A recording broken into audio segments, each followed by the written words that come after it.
Olá, hoje o vídeo é sobre o tema inconstitucionalidade da cobrança do ITBI na integralização de imóveis em holdings familiares. É um tema importante para quem pretende transferir a propriedade da pessoa física para a pessoa jurídica, com o objetivo de proteger seus bens, fazer um planejamento sucessório e obter vantagens tributárias. Antes de começar, vou fazer uma breve explicação sobre o ITBI e sua aplicação em transações imobiliárias. Quando esse imposto é cobrado e sobre o quê? De quem é a competência para legislar sobre esse tributo? No primeiro slide, nós podemos observar que a Constituição, em seu artigo 156, ele dispõe que compete aos municípios instituir os impostos sobre a transmissão inter vivos, a qualquer título, por ato oneroso, de bens imóveis, por natureza ou acessão física e de direitos reais sobre imóveis, exceto os de garantia, bem como a cessão de direitos de aquisição. Voltando aqui, qual é a contextualização da importância desse tema para as famílias que utilizam holdings para a gestão imobiliária? A importância desse tema é a discussão se esse imposto incide ou não na integralização de bens imóveis ao capital social de uma holding, em realização de capital. O que é a integralização de bens ao capital social? Por que as pessoas criam holdings? Bom, as pessoas criam holdings por diversos motivos, entre eles a proteção e a gestão desses bens, planejamento sucessório e o planejamento tributário. Antes de aprofundar na questão, preciso fazer uma explicação sobre a questão de imunidade tributária prevista na Constituição Federal em relação ao ITBI. Antes de aprofundar, vamos explicar o que é a incidência, não incidência e o que é a imunidade tributária. Incidência é o fato ou a situação prevista em lei em que o tributo é devido sobre determinado fato, conforme previsão legal.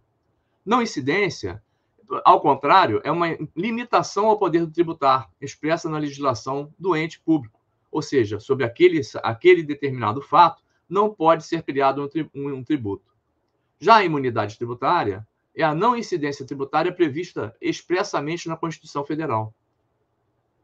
De acordo com o inciso 2º do artigo 156 da Constituição, o ITBI incide sobre transações onerosas e inter vivos. O que é isso? Transações onerosas são todas aquelas que envolvam a questão financeira, não pode ser gratuita, nem doação, nem herança. Todas as outras situações que envolvam transferência patrimonial, tipo compra e venda de imóveis, dação em pagamento, permuta, tudo que envolva a questão patrimonial é uma situação onerosa. E a questão inter vivos é aquela que ambas as partes desse contrato, dessa relação contratual, são pessoas vivas. Não pode ser vindo de um espólio, de uma sucessão, porque aí a questão da herança não é um imposto que tem atribuição o ITBI. Aí seria outro imposto. De acordo com o inciso 1º do parágrafo 2º dessa Constituição, o ITBI não incide sobre a integralização de bens imóveis ao capital social e nem nos casos de fusão, cisão, extinção ou incorporação, salvo se houver preponderância imobiliária. Esse inciso, ele dispõe sobre a imunidade tributária sobre o ITBI da seguinte forma. Voltando aqui ao slide. O parágrafo 2º, ele dispõe que o imposto previsto no inciso 2º não incide sobre a transmissão de bens ou direitos incorporados ao patrimônio da pessoa jurídica em realização de capital, nem sobre a transmissão de bens ou de direitos decorrentes da fusão, cisão, incorporação ou extinção de pessoa jurídica, salvo se, nestes casos, a atividade preponderante do adquirente for a compra e venda desses bens ou direitos, locação de bens imóveis ou arrendamento mercantil. A discussão sobre a não incidência do ITBI em determinadas situações, conforme a legislação vigente, é bem clara. A simples leitura desse inciso nós podemos observar que ele é composto de duas partes. A primeira parte é aquela que não incide sobre a transmissão de bens ou de direitos incorporados ao patrimônio de pessoa jurídica em realização de capital. A segunda parte começa com a conjunção aditiva nem, e ela vai até o final, nem sobre a transmissão de bens ou direitos decorrentes da fusão, cisão, incorporação ou extinção de pessoa jurídica, salvo se, nesses casos, ou seja, fusão, incorporação, cisão ou extinção, a atividade preponderante do adquirente seja a transação imobiliária, isso é, compra e venda desses bens ou direitos, locação de bens imóveis ou arrendamento mercantil. Então, sobre a primeira parte, ela não incide, ou seja, é o caso da imunidade incondicional, ou, nas palavras do mestre Arada, auto-aplicável. A segunda parte é o caso da imunidade condicionada, a verificação da preponderância da atividade imobiliária. E aí você pode perguntar, o que é a preponderância da atividade imobiliária? Preponderância da atividade imobiliária é a relativa às transações citadas na última parte, ou seja, compra, venda desses bens ou direitos, locação de bens imóveis ou arrendamento mercantil. Se essa empresa tiver como receita mais do que 50% dessa receita for dessas atividades de compra e venda, locação, arrendamento, então teremos o caso da preponderância da atividade imobiliária. Como a imunidade tributária pode ser aplicada na integralização de imóveis em holdings familiares? Bom, como é que acontece essa situação? Quando se integraliza os bens imóveis na pessoa jurídica, ou seja, você tira da pessoa física para ir para a pessoa jurídica, essa integralização, esse contrato social ou um estatuto, ou se for uma ata, se for uma sociedade anônima, deve ser levada ao cartório de registro de imóveis para que ocorra a transferência da pessoa física para a pessoa jurídica da propriedade desses imóveis, porque, de acordo com o artigo 1245 do Código Civil, só é proprietário quem consta registrado na matrícula do imóvel. Então, não basta você ter uma escritura, um contrato, seja lá o que for, se você não pegar esse documento, esse título translativo e leve para registro no cartório de registro de imóveis. Nesse momento, para fazer o registro dessa transferência de propriedade, o cartório exigirá uma certidão de pagamento do ITBI ou a declaração de não incidência ou isenção.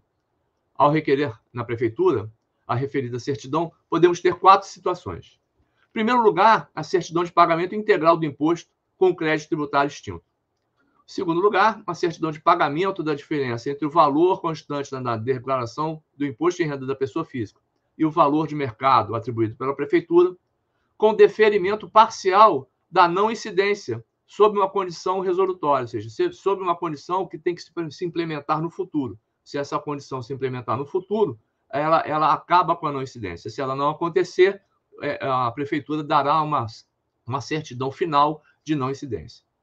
A terceira questão é a certidão de não incidência propriamente dito.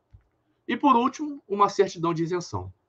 No primeiro caso, o contribuinte apurou o valor total do ITBI e efetuou o pagamento do imposto. Essa situação ocorre normalmente quando há transferência de propriedade de bens imóveis pelo valor de mercado, sem pedido de não incidência. No segundo caso, ela pode cobrar o ITBI sobre a diferença entre o valor de aquisição do bem declarado no imposto de renda e o valor de mercado atribuído pela prefeitura, e condicionar a emissão dessa certidão futura de não incidência a não incidência sobre o valor constante na declaração de imposto de renda, nos casos em que houver preponderância da atividade imobiliária. No terceiro caso, o valor da integralização é o valor de mercado, e nos 2 últimos anos da empresa já existente, não houve preponderância de atividade imobiliária. E, por fim, o último caso ocorre quando a legislação do município prevê que, sob determinado caso, está isento do pagamento. No nosso vídeo, o que interessa para nós é o segundo caso, ou seja, aquela situação onde a prefeitura ela cobra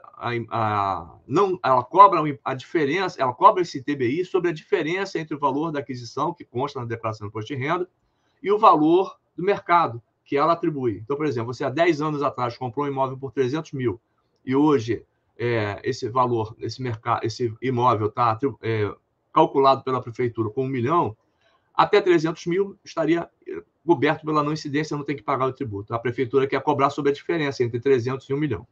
E nós vamos abordar essa questão a seguir. Antes, vou fazer uma apresentação rápida do caso julgado em Santa Catarina, que levou à fixação da tese sobre a imunidade tributária do ITBI no STF, no Supremo Tribunal Federal. Para explicar por que os municípios cobram o ITBI sobre a diferença entre o valor constante na declaração e o valor do mercado atribuído pelas prefeituras. Mais à frente, nesse próprio vídeo, esse assunto será abordado mais profundamente. Então, vamos lá. Nesse caso, que chegou até o Supremo Tribunal Federal, era um caso lá de Santa Catarina, onde um contribuinte, na realidade, várias pessoas eram sócias dessa empresa, e elas tinham imóveis declarados no imposto de renda na faixa de R$ 804 mil. E aí, na integralização do capital social dessa empresa, eles colocaram como R$ 24 mil, e a diferença para os R$ 804 mil, eles lançaram como reserva de capital. A prefeitura negou a não incidência, cobrando ITBI sobre a diferença, ou seja, sobre aquela parte que ultrapassou os R$ 24.000 e que foi lançada como reserva de capital. O contribuinte ajuizou a ação, ganhando na primeira instância. O município recorreu, ganhou na segunda instância. O processo subiu para instâncias superiores e o STF decidiu, no tema de repercussão geral 796, que sobre o valor integralizado não incidiu ITBI, ou seja, sobre aquele valor até R$ 24.000 não incidiu ITBI. No valor que ultrapassasse esse valor integralizado, que foi lançado a título de reserva de capital, incidiria o ITBI. Então, a questão é que uma tese de repercussão geral, ela vincula os juízes e os tribunais em suas decisões em todo o Brasil. E eles devem seguir o que foi fixado pelo Supremo Tribunal Federal. Essa questão é a que nos interessa, pois, como foi falado, o enunciado do tema 796 dispõe que não incide ITBI se o valor dos bens for utilizado integralmente no capital social e não for utilizado parte dele como reserva de capital. No próximo slide. Esse é o enunciado do tema. A imunidade em relação ao ITBI, prevista no inciso 1º do parágrafo 2º do artigo 156 da Constituição Federal, não alcança o valor dos bens que exceder o limite do capital social a ser integralizado. Ou seja, naquele nosso exemplo, como o capital social foi integralizado em R$ 24.000 e o valor dos bens declarados no imposto de renda era na faixa de R$ 804.000, sobre a diferença, ele determinou que deve incidir a cobrança do ITBI. Só que não consta do seu enunciado a questão da imunidade incondicionada da primeira parte do nosso inciso, desse inciso 1º, como nós discutimos. Essa questão da imunidade incondicionada foi tratada apenas nas razões da decisão, como veremos a seguir. De forma que o tema 796 não aborda especificamente as razões da decisão que culminou com a fixação do tema. No voto do redator do acordo, foi firmado expressamente essa imunidade. E aqui está ela. Reitere-se, as hipóteses excepcionais ali inscritas não aludem à imunidade prevista na primeira parte do dispositivo. Esta é incondicionada, desde que, por óbvio, refira-se à conferência de bens para integralizar capital subscrito. O que ele quis dizer com isso? Se você tem a primeira parte do inciso, ou seja, não incide ITBI na integralização de bens de capital social, desde que todo o capital social, todo o valor dos bens declarados no imposto de renda seja utilizado para integralizar o capital social e não coloque nada em reserva de capital. Essa foi a fixação do tema. Como vocês podem observar, na análise dos argumentos utilizados para se chegar à fixação do tema, foi decidido pelos ministros que a imunidade da primeira parte do inciso é incondicional. Então, a integralização de imóveis no capital social de uma holding é um procedimento de aumento de capital, onde, ao invés de integralizar com dinheiro, você integraliza com imóveis. Se uma pessoa, por exemplo, tinha uma empresa com um capital social de R$ 5.000 e possuía imóveis declarados na sua declaração de imposto de renda no valor de R$ 500.000, essa alteração contratual aumentará o capital social no valor dos imóveis, passando do capital social a ser de R$ 505.000.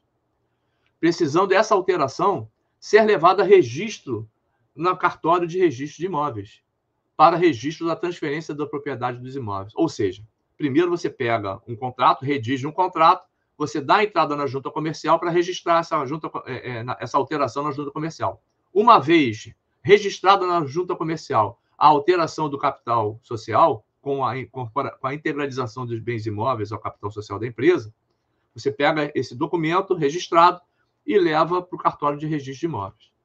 Só que, como foi dito, algumas prefeituras cobram ITBI sobre a diferença entre o valor constante da declaração e o valor do mercado atribuído pela própria prefeitura.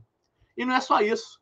Além de cobrar a diferença entre o valor da declaração e o valor de mercado atribuído pela prefeitura, ainda condicionam a não incidência, a inexistência de preponderância de atividade imobiliária, que não é cabível de acordo com a primeira parte do inciso, uma vez que essa preponderância da atividade imobiliária ela só é cabível nos casos de fusão, cisão, incorporação e extinção de pessoa jurídica, e não na integralização. O caso que chegou ao Supremo Tribunal Federal, como foi falado, dizia respeito à diferença entre o valor de bens da declaração e o valor integralizado, com a diferença lançada no reserva de capital. Naquele caso, a pessoa tinha imóveis no valor, cerca de R$804 mil e integralizou R$24 mil, lançando toda a diferença como reserva de capital. Então, o STF decidiu, naquele caso, que agora tem um tema de repercussão geral, que obriga os juízes e os tribunais de todo o Brasil a cumprirem, que sobre os R$24 mil que foram integralizados, não incide o ITBI, desde que não tenha valor lançado como reserva de capital. O que difere totalmente da hipótese das prefeituras, que cobram sobre a diferença entre o valor dos bens constantes da declaração e o valor de mercado atribuído por elas próprias, não havendo reserva de capital. Sendo que a legislação do imposto de renda, mais precisamente o artigo 23 da Lei 9.249 de 95 e o artigo 142 do Regulamento de Imposto de Renda, autorizam o contribuinte a integralizar pelo valor constante da declaração ou pelo valor de mercado, como a gente pode ver no próximo slide. As pessoas físicas poderão transferir a pessoas jurídicas a título de integralização de capital, bens e direitos pelo valor constante da respectiva declaração de bens ou pelo valor de mercado. Só que, o que acontece? Se o contribuinte optar pela integralização pelo valor de mercado, ou seja, pelo valor com os reajustes normais dos preços do mercado, você compra um imóvel há 10 anos atrás por um valor e hoje ele vai estar com um valor superior, se houver diferença positiva entre o valor de mercado e o valor de aquisição, constante na declaração de imposto de renda, essa diferença caracterizará o ganho de capital, também conhecido como lucro imobiliário, e ensejará a cobrança do imposto de renda sobre o ganho de capital, como a gente pode observar aqui no parágrafo 2º. Se a transferência não se fizer pelo valor constante da declaração de bens, a diferença maior será tributável pelo ganho de capital. Qual é o fundamento legal, então, que os municípios utilizam para esta cobrança? O fundamento para esta cobrança é o Código Tributário Nacional. Os artigos 35 a 42 tratam do imposto de transmissão de bens imóveis. O artigo 35 define que a competência para legislar é do Estado da Federação e que o imposto incide, como a gente pode observar agora no próximo slide. No artigo 35 do Código Tributário Nacional, que é uma lei antiga, de 66, salvo engano, o imposto de competência era de competência dos estados sobre a transmissão de bens imóveis e de direitos a ele relativos e tem como fato gerador.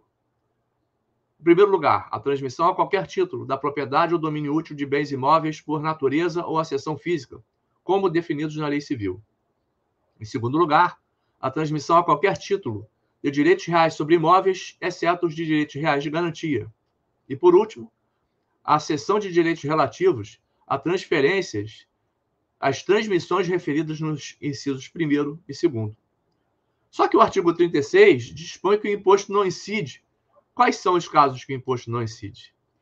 Ressalvado o disposto no artigo seguinte, ou seja, no artigo 37, o imposto não incide sobre a transmissão dos bens ou direitos referidos no artigo anterior, ou seja, artigo 35, quando efetuada para sua incorporação ao patrimônio de pessoa jurídica em pagamento de capital nela subscrito. E a segunda hipótese é quando for decorrente de incorporação ou fusão de uma pessoa jurídica por outra ou com outra. Por sua vez, o artigo 37 trata da ressalva da não incidência, caso haja preponderância de transações imobiliárias. Preponderância essa definida no parágrafo 1º. O artigo 37 dispõe: o disposto no artigo anterior não se aplica quando a pessoa jurídica adquirente tenha como atividade preponderante a venda ou locação de propriedade imobiliária ou a cessão de direitos relativos à sua aquisição. E o parágrafo 1º considera-se caracterizada a atividade preponderante referida neste artigo quando mais de 50% da receita operacional da pessoa jurídica adquirente nos 2 anos anteriores e nos 2 anos subsequentes à aquisição decorrer de transações mencionadas neste artigo. E quais elementos podemos extrair destes artigos do Código Tributário Nacional? Antes de entrar no tema, precisamos explicar 2 institutos do direito constitucional. Um diz respeito à inconstitucionalidade, o outro diz respeito à não recepção. O primeiro trata das leis elaboradas e aprovadas na vigência de uma Constituição, ou seja, da Constituição no período em que a lei foi aprovada. Se estas leis não estiverem de acordo com o teor da norma constitucional em vigor naquele momento, ela será considerada inconstitucional.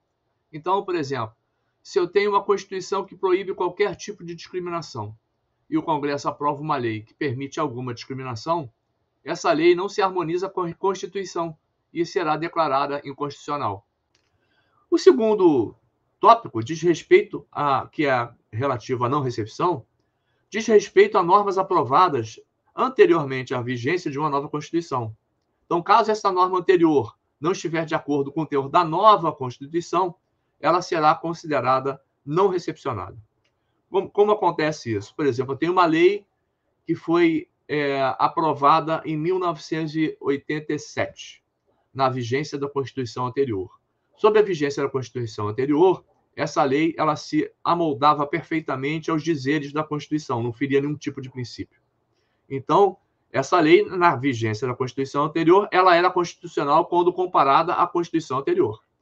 Quando surge a nova Constituição, que diz que não pode ter vários aspectos, e essa norma ela atinge vários princípios da nova Constituição, é dito que ela não é recepcionada pela Constituição. Então, retornando à análise, em primeiro lugar, defendemos que o artigo 35 não foi recepcionado pela atual Constituição, na parte em que define que a competência para legislar é do Estado da Federação, já que a atual Constituição define que a competência é dos municípios. Em segundo lugar, defendemos que o artigo 37 não foi recepcionado na parte que alude ao inciso 1º do artigo 36 do Código Tributário Nacional, pois ele exige análise de preponderância sobre a integralização de imóveis ao patrimônio de pessoa jurídica em pagamento de capital nela subscrito, sendo que a atual Constituição não faz restrição ou condição sobre a primeira parte do inciso 1º do parágrafo 2º do artigo 156 da Constituição. Somente o faz na segunda parte do inciso, que trata justamente da cisão, fusão, incorporação ou extinção de pessoa jurídica. Nestes casos, exige a análise da preponderância. Essa tese de não recepção do artigo 37 do Código Tributário Nacional é sustentada pelo professor Arada, e que foi utilizado como fundamento no voto do redator do acordo do tema 796 do Supremo Tribunal Federal. Uma vez que, no caso do artigo 37, conforme Arada, ele extrapola o conteúdo do artigo que trata da não incidência na atual Constituição. E qual a fundamentação adotada pelo professor Arada para sustentar essa não recepção? Ele fundamenta sua tese em razão do Código Tributário Nacional ter sido sancionado sob a égide da Emenda Constitucional 18 de 65, que reformou o sistema tributário nacional.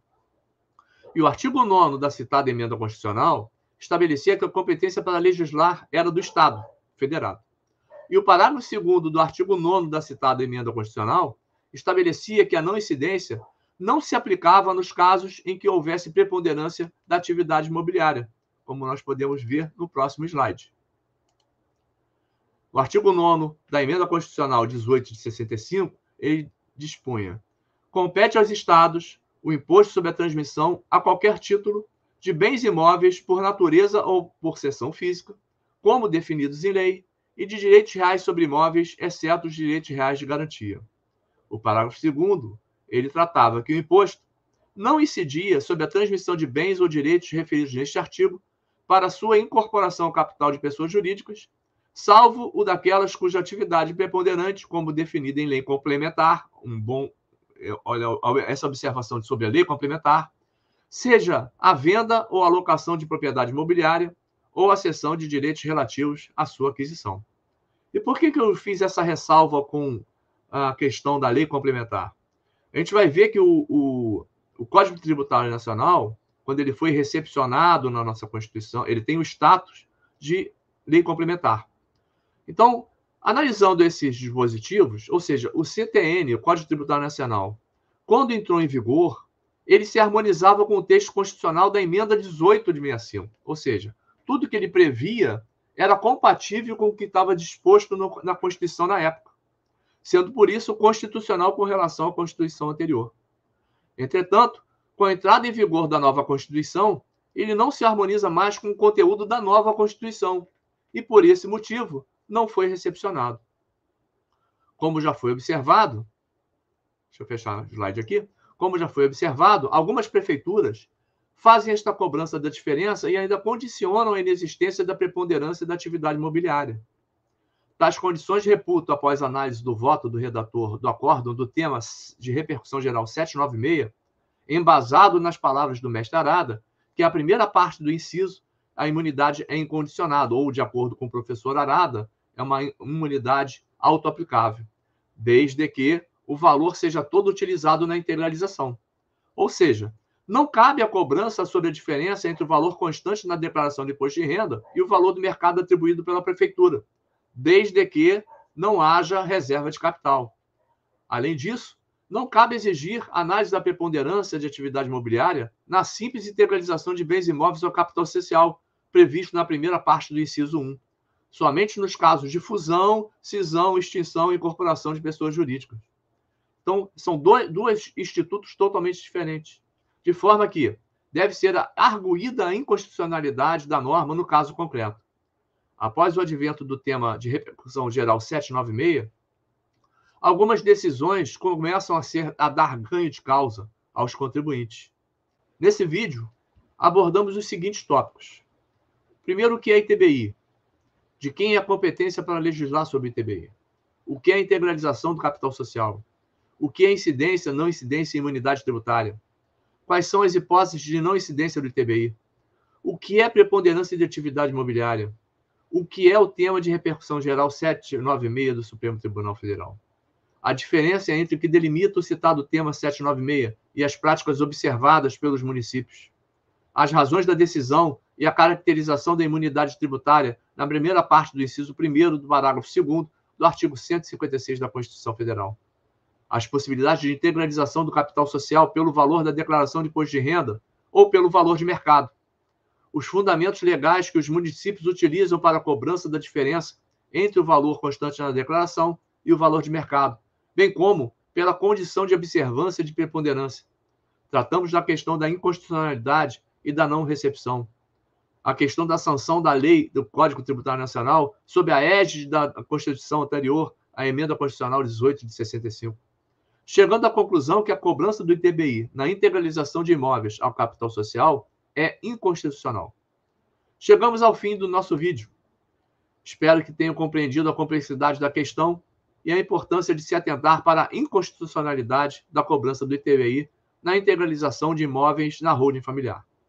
Se você se identificou com esse tema, não deixe de buscar mais informações e, se necessário, tomar medidas legais. Se gostou do vídeo, peça a gentileza de curtir e compartilhar com seus amigos, ou com quem possa interessar sobre o tema. Para receber avisos de novos vídeos relativos à tributação, holdings familiares e inventário, se inscreva no nosso canal. Obrigado por assistir e até o próximo vídeo.